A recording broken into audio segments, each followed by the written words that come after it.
Breaking news. এই খবরটি ন্যূনতম সাধারণ মানুষকেও বিচলিত করে তুলেছে।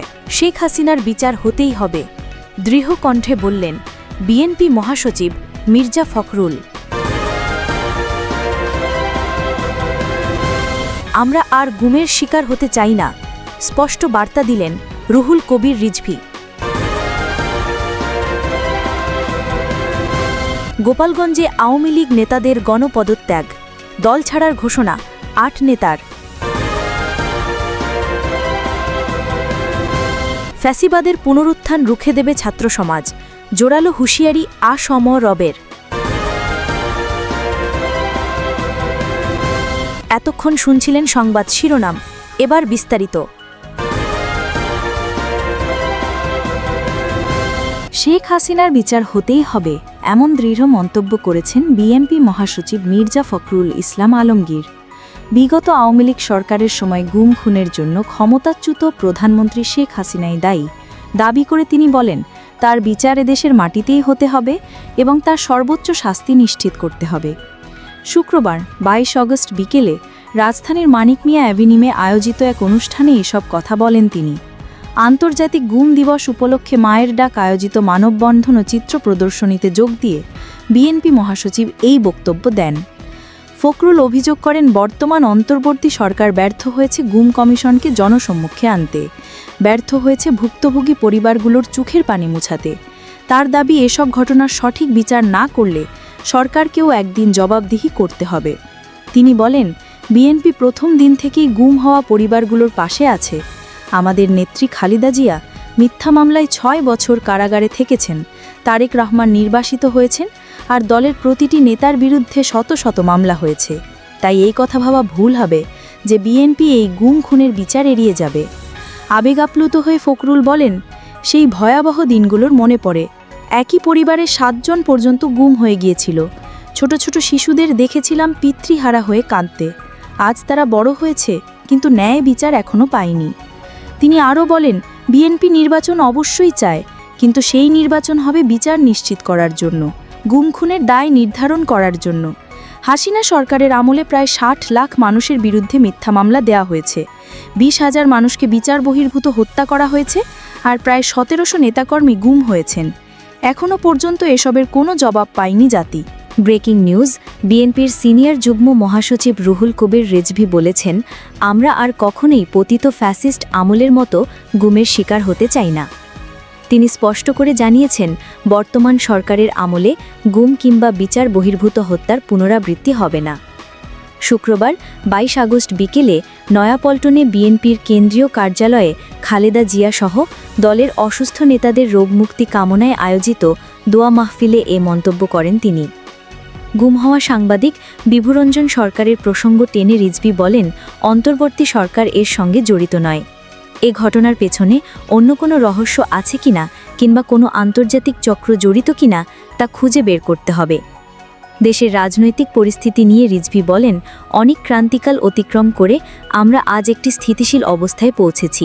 গণতন্ত্র পুনরুদ্ধারের জন্য অমীমাংসিত প্রশ্নগুলোর সমাধান করতেই হবে। সংখ্যানুপাতিক প্রতিনিধিত্ব বা পিআর পদ্ধতি নিয়ে তিনি প্রশ্ন তোলেন। রিজভীর দাবি, বাংলাদেশের জনগণ এই ব্যবস্থার সঙ্গে পরিচিত নয়।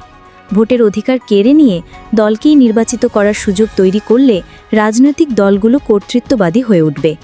তিনি সতর্ক করে বলেন, পিআর পদ্ধতি বাস্তবায়ন হলে জনগণ তাদের প্রকৃত প্রতিনিধিকে চিনতে পারবে না। অর্থ আর বিতর্কিত প্রভাবশালীরাই সংসদে ঢুকে পড়বে। এভাবে জনগণকে অগ্রাহ্য করলে দেশে আবারও বিশৃঙ্খলা সৃষ্টি হবে। এ সময় শেখ হাসিনা রেখে যাওয়া দোসরদের দিকেও ইঙ্গিত করেন রিজভী। তিনি অভিযোগ করেন, শেখ হাসিনা রাষ্ট্রের প্রতিটি স্তম্ভ ধ্বংস করে গেছেন। মেগা প্রকল্পের নামে ৬৮% অতিরিক্ত অর্থ খরচের অভিযোগ তুলে তিনি বলেন, এর জন্য আন্তর্জাতিক মানের অডিট প্রয়োজন। দুর্নীতিবাজদের চিহ্নিত করে অবশ্যই আইনের আওতায় আনতে হবে। অনুষ্ঠানে আরও বক্তব্য রাখেন বিএনপির কোষাধ্যক্ষ এম রশেদুজ্জামান মিল্লাত, ঢাকা মহানগর দক্ষিণ বিএনপির আহ্বায়ক রফিকুল আলম মজনু এবং সদস্য সচিব তানভীর আহমেদ রবিন। সভায় সভাপতিত্ব করেন সুমন ভূঁইয়া এবং সঞ্চালনা করেন বদরুল আলম সবুজ। এতক্ষণ শুনছিলেন রুহুল কবির রিজভীর ব্রেকিং মন্তব্যের বিস্তারিত সংবাদ। Breaking news. গোপালগঞ্জে আওয়ামী লীগে পদত্যাগের হিড়িক, মুকসদপুর উপজেলার ননিক্ষীর ইউনিয়ন আওয়ামী লীগের ৮ জন নেতা একযোগে পদত্যাগের ঘোষণা দিয়েছেন। বৃহস্পতিবার ২১ আগস্ট সন্ধ্যায় ননিক্ষীর উচ্চ বিদ্যালয় মাঠে আয়োজিত সংবাদ সম্মেলনে এই ঘোষণা দেন তারা। পদত্যাগকারী নেতারা স্পষ্ট জানিয়েছেন, আওয়ামী লীগের সঙ্গে তাদের আর কোনো সম্পর্ক নেই, ভবিষ্যতেও থাকবে না। পদত্যাগকারীদের মধ্যে রয়েছেন ইউনিয়ন আওয়ামী লীগের সহসভাপতি মঞ্জ মৌলিক ও কাজী মিজানুর রহমান, সহপ্রচার সম্পাদক রাসেল শেখ, সদস্য স্বপন শেখ। এছাড়া ১ নম্বর ওয়ার্ড আওয়ামী লীগের সভাপতি নূর আলম মিয়া, ৬ নম্বর ওয়ার্ডের সাংগঠনিক সম্পাদক সুবল রায়, ৯ নম্বর ওয়ার্ডের শ্রম বিষয়ক সম্পাদক আক্কাস চোকদার এবং ইউনিয়ন স্বেচ্ছাসেবক লীগের সাধারণ সম্পাদক জলিল কাজী। সংবাদ সম্মেলনে লিখিত বক্তব্য পাঠ করেন মনোজ মৌলিক। তিনি বলেন, আমরা ননিক্ষীর ইউনিয়ন আওয়ামী লীগের সব পদ থেকে স্বেচ্ছায় ও সজ্ঞানে অব্যাহতি নিচ্ছি। দেশের স্বাধীনতা, সার্বভৌমত্ব ও জনগণের স্বার্থ রক্ষায় আমরা প্রতিশ্রুতিবদ্ধ থাকব। তবে আজ থেকে আওয়ামী লীগের সঙ্গে আমাদের আর কোনো সম্পর্ক নেই, ভবিষ্যতেও থাকবে না। পদত্যাগের এই ঘোষণার মধ্য দিয়ে গোপালগঞ্জে আওয়ামী লীগে ভাঙনের সংকেত আরও স্পষ্ট হল। স্থানীয় রাজনীতিতে এই ঘটনাকে বড় ধাক্কা হিসেবে দেখা হচ্ছে। এতক্ষণ শুনছিলেন গোপালগঞ্জের মুকসদপুরে আওয়ামী লীগের ৮ নেতার একযোগে পদত্যাগের বিস্তারিত সংবাদ। ব্রেকিং নিউজ, ফ্যাসিবাদের পুনরুত্থান ছাত্র সমাজ রুখে দেবে, এমন দৃঢ় ঘোষণা দিলেন জাতীয় সমাজতান্ত্রিক দলের সভাপতি এবং সাবেক ডাকসু ভিপি আসম আব্দুর রব। শুক্রবার সকালে রাজধানীর উত্তরায় বাংলাদেশ ছাত্রলীগ বৈজ্ঞানিক সমাজতন্ত্রের প্রতিনিধি সম্মেলনে প্রধান অতিথির বক্তব্যে তিনি এই আহ্বান জানান। রক্তাক্ত জুলাই গণ অভ্যুত্থানের পর আবার ফ্যাসিবাদের পদধ্বনি শোনা যাচ্ছে উল্লেখ করে রব বলেন, সংগ্রামী ছাত্র সমাজই এই চক্রান্ত প্রতিহত করবে।